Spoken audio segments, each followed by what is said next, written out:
Hello guys, nagluto nga po pala ako ng dinuguan. Isaw nga po pala ng baboy ang ginamit ko dyan. Nagiwa na nga po pala ako ng bawang dyan. Pinas forward ko na nga rin po pala para po mabilis. At nagiwa na rin po ako dyan ng sibuyas.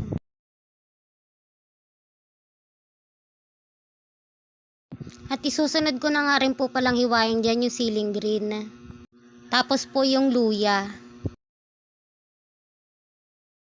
At maghihiwa na nga rin po pala ako dyan ng siling labuyo. Dinamihan ko na nga po pala para po maanghang mas masarap. At ayan po, nakahiwa na po ko.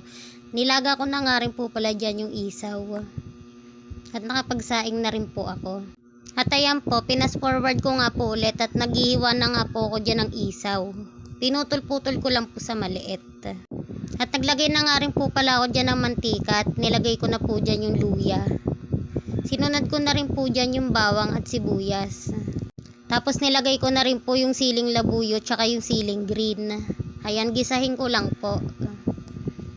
Ayan na nga po pala yung isaw na hiniwa ko kanina at ayan, ginisa ko na rin po pala siya dyan.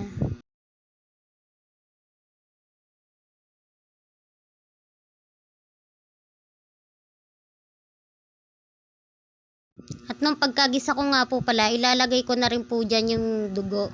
Nalagyan ko na nga rin po pala yan ng suka kasi yung ibang dugo po namumuo kaya po dinurog ko po. Paki-skip na nga lang po pala tong video na to sa mga hindi po kumakain ng dinuguan. Salamat po. Nakapaglagay na nga rin po pala ako dyan ng siling berde. At nung medyo okay na nga po, naglagay na rin po ako dyan ng pampalasa. Nilagyan ko na po ng magic sarap tsaka po ng asin. Sasayan po, halo-halo lang po ulit. Maya-maya po, luto na rin po yan. At ayan po, luto na po yan. Kain po tayo. Please like, share, and subscribe po. Thank you po.